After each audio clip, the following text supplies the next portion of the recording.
आज हम इस वीडियो में करेंगे क्लास 7th हिंदी मंजरी बुक का पाठ 15 मन भावन सावन।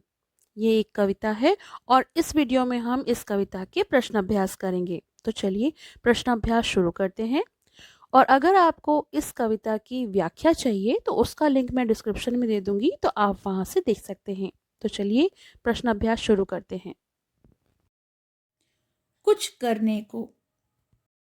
प्रश्न 1, निम्नलिखित शब्दों की सहायता से एक कविता स्वयं बनाइए। तो यहाँ पर कुछ शब्द दिए हैं जिनसे हमें एक कविता बनानी है, जैसे बादल, बरसात, पानी, बिजली, हरियाली, दादुर, मोर, पंख, फुहार, काले।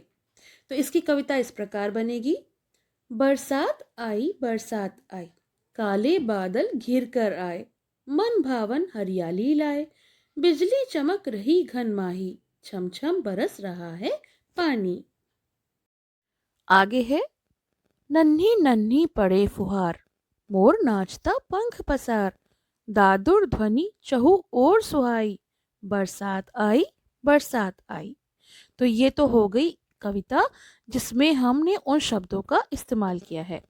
अब देखिए प्रश्न 2 और प्रश्न 3, ये दोनों प्रश्न विद्यार्थी को स्वयं करने हैं। चलिए अगला प्रश्न देखते हैं। विचार और कल्पना।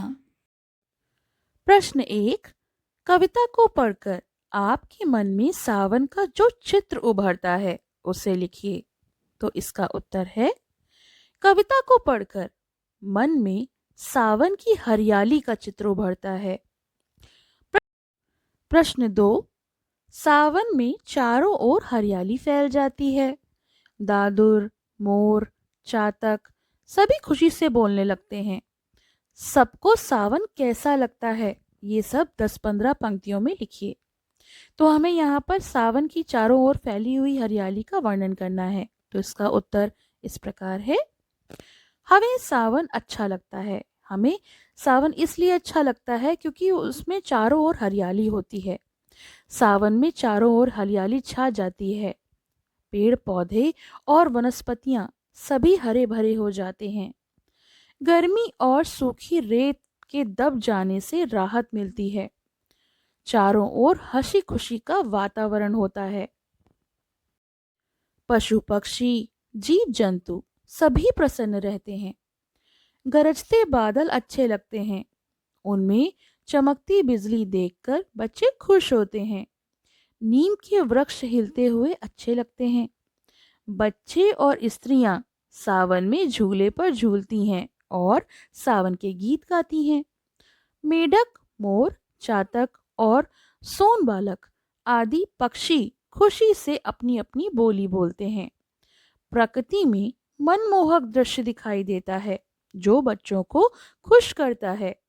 नदी नाले सब पानी से परिपूर्ण होते हैं, सब में पानी भरा होता है। कविता से। प्रश्न 1, ताड़ के पत्ते किस रूप में दिखाई पड़ रहे हैं? तो इसका उत्तर है, ताड़ के पत्ते पंखों के रूप में दिखाई दे रहे हैं जिनमें अंगुलियां और चौड़ी हथेली है।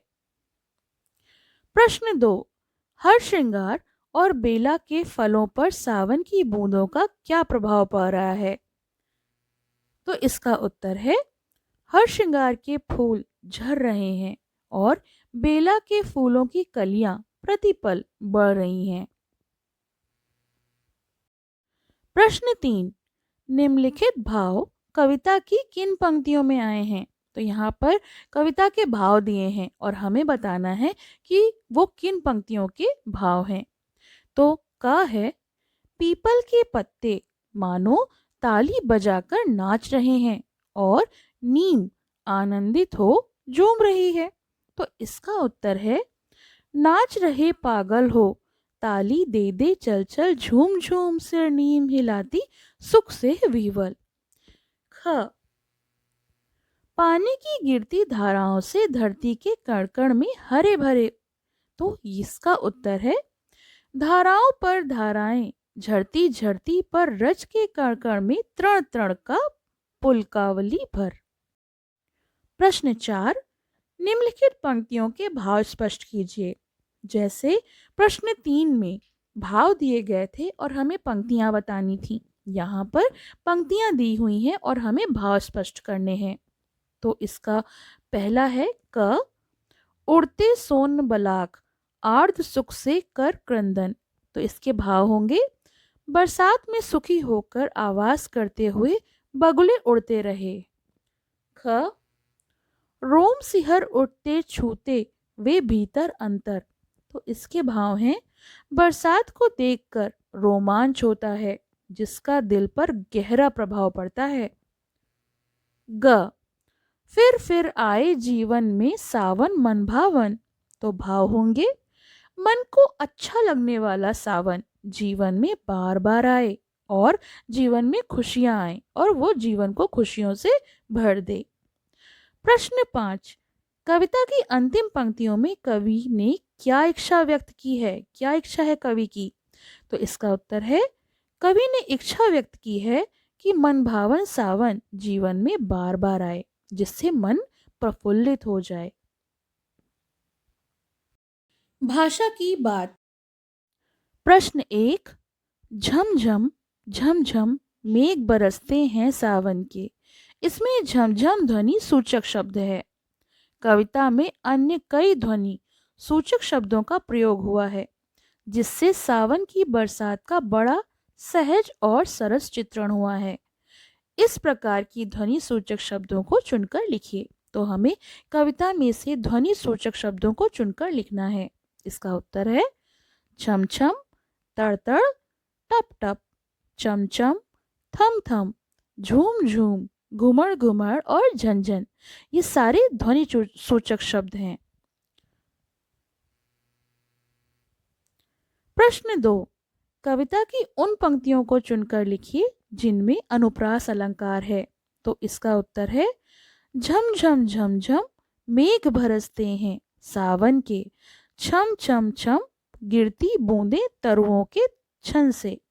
तो यहाँ पे अनुप्रास अलंकार इसलिए होगा क्योंकि इनमें एक वर्ण एक से अधिक बार आया है। जैसे झमझम झमझम में झ और छम छम छम में छ। तो यहाँ पर अनुप्रास अलंकार होगा। तो ये तो हो गए इस कविता के प्रश्न अभ्यास। इस कविता की व्याख्या हम नेक्स्ट वीडियो में देखेंगे। आपको ये कैसे लगा ये कमेंट सेक्शन में ज़रूर बताइएगा और पसंद आया हो तो ज़्यादा से ज़्यादा शेयर करिएगा, लाइक कीजिएगा। पसंद आया हो तो लाइक करें, शेयर करें और चैनल को सब्सक्राइब करें।